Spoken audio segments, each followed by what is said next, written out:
నీ మనసుకు కావాల్సిన మందు సమాధానం అది నీ కాడనే ఉంది. Download and subscribe to ETV Pen.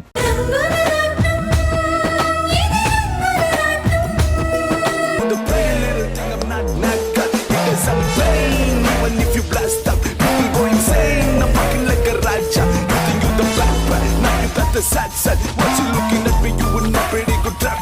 Running for the light, not for you shining by that.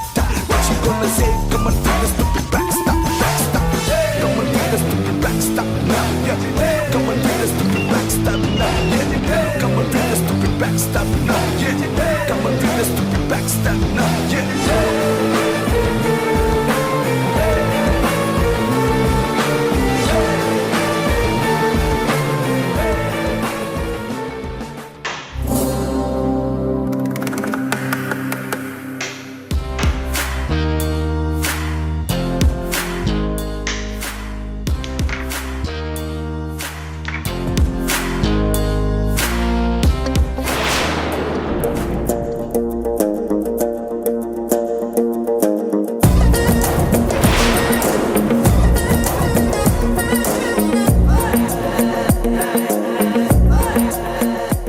Sita, ఆఫీస్కి భోజనం క్యారేజ్తో నువ్వేంటి?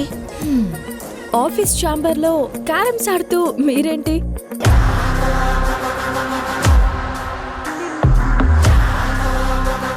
అది కాదు సీత, కష్టపడి నువ్వు రోజు భోజనం క్యారేజ్ తీసుకురావడం ఎందుకు? మేము ఏదైనా హోటల్ నుంచి ఆర్డర్ పెట్టి మేమే తప్పించుకుంటాం కదా. కష్టపడి కాదు, ఇష్టపడి. ఇవాళ నేను స్పెషల్స్ అన్నీ వండి క్యారేజ్ తీసుకొచ్చాను. నీ కోసం కాదు, నా రాముడి కోసం. అది కాదమ్మా, నువ్వు ఇంటికి పెద్ద కోడలివి. హాయిగా ఇంట్లో ఏ టీవీనో చూస్తూ రిలాక్స్ అవ్వకుండా ఎందుకమ్మా అంత దూరం నుంచి నువ్వు ఆఫీస్కి రావడం పోవడం అవసరమా చెప్పు? అయ్యో బాబాయ్ గారు, మీకు నా మీద ఎంత జాలి. అవును, ముసలితనానికి మూరెడు దూరంలో ఉన్న మీరే ఇంత హుషారుగా రోజు ఆఫీస్కొచ్చి టిక్కు టిక్కు అని క్యారమ్స్ ఆడుతుండగా లేనిది. ఒంట్లో శక్తి ఉన్నదాన్ని నా మొగుడి కోసం నేను క్యారేజ్ తీసుకొస్తే తప్పేంటి బాబాయ్ గారు? సీత, నువ్వు మా డాడీని ముసలోడంటావా? చిచి, ఆ మాట నా నోటితో నేననలేదు, ఇప్పుడు నువ్వే అన్నావు.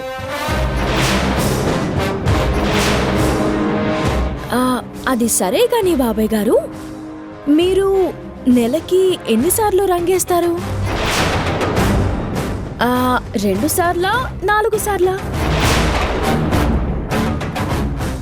హెయిర్ డై మీరే వేసుకుంటారా లేక సెలూన్ కి వెళ్తారా? సీత, అది నా పర్సనల్ విషయం, నీకనవసరం కదా. ఇది కూడా నా పర్సనల్ విషయం, మధ్యలో మీకెందుకు? వదినా, గొడవెందుకు? అన్నయ్య కోసం క్యారేజ్ తెచ్చానన్నావు కదా, తీసుకెళ్ళి ఇవ్వు. ఇవ్వక తెచ్చిన భోజనాన్ని దగ్గరుండి మీకు వడ్డిస్తాననుకున్నారా? అమ్మా, అమృతం లాంటి ఇంటి భోజనం ఎక్కడా? హోటల్ నుంచి తెప్పించుకునే గడ్డి లాంటి ఆ తిండెక్కడా? సీత, ఇంటి గడప దాటని దానివే. సిటీలోని పెద్ద పెద్ద హోటల్ నుంచి తెప్పించుకున్న భోజనం ఎంత డెలీషియస్ గా ఉంటుందో నీకేం తెలుసు? అవచ్చా, అందుకేనా ఆ మధ్య సిటీలో పెద్ద పెద్ద హోటల్స్ మీద ఫుడ్ డిపార్ట్మెంట్ వాళ్ళు రైడింగ్లు చేశారు. పాచిపోయిన బిర్యానీలు, కంపు కొట్టే చికెన్ కర్రీలు, కుళ్ళిపోయిన కోడిగుడ్లతో ఆమ్లెట్లు, ఇవేగా ఆర్డర్ పెట్టి తెప్పించుకుని మీరు లొట్టలేసుకుంటూ మింగేవి. నీతో ఆర్గ్యూ చేసేంత టైము ఓపిక రెండు నాకు లేవు. ఇవాళ వస్తే వచ్చావు కానీ రేపటి నుంచి నువ్వు ఆఫీస్కి రానక్కర్లేదు. ఓ అలాగే, రేపటి నుంచి మీ డాడీని ఆఫీస్కి రావద్దు అని చెప్పు, నేను కూడా రావడం మానేస్తాను.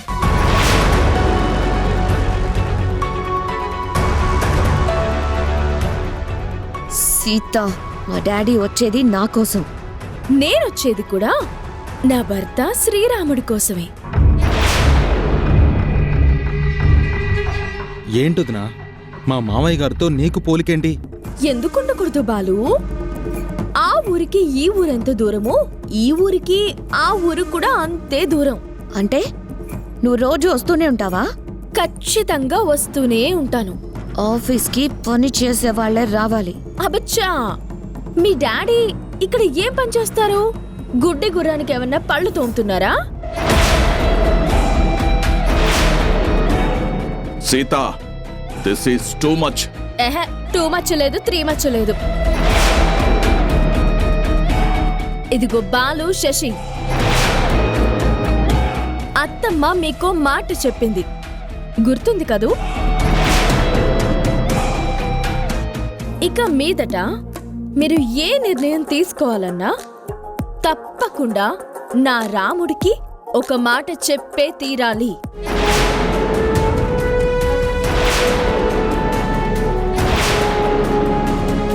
అలా జరుగుతుందో లేదో సూపర్వైజింగ్ చేస్తూ ఉండమని అత్తమ్మ నాకు పర్సనల్ గా చెప్పింది.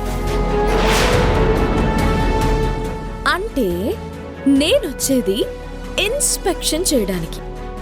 అర్థమైందా?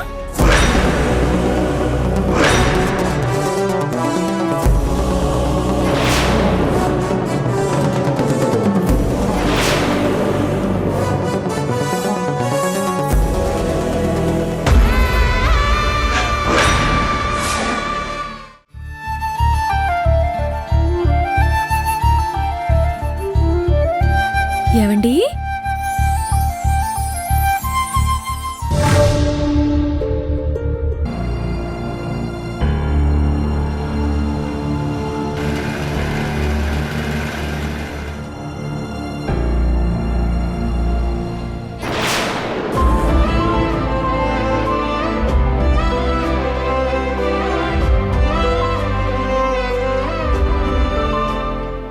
అమలు, అన్నయ్య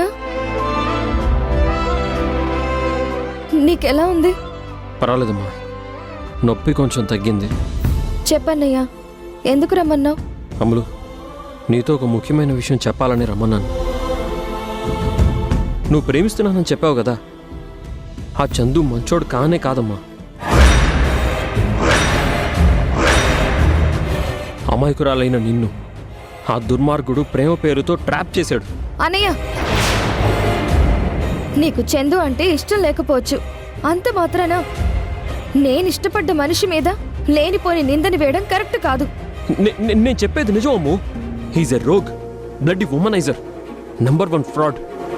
వాడు ఎవరో అమ్మాయితో రొమాన్స్ చేస్తుండగా నేను నా కళ్ళారా చూశానమ్మా. అన్నయ్య చాలు, ఇదే మాట నువ్వు కాకుండా ఇంకెవరైనా అనుంటే నేనేం చేసేదానో నాకే తెలీదు. అమ్ము, నీకు కోపం వచ్చినా సరే నేను చెప్పేది నువ్వు వినాల్సిందే అమ్మా.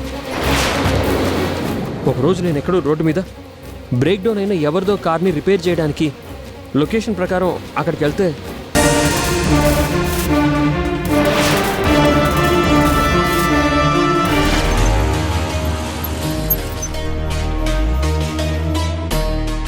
పంపించిన లొకేషన్ ఇదే అనుకుంటా, ఈ కారే అనుకుంటా ప్రాబ్లం.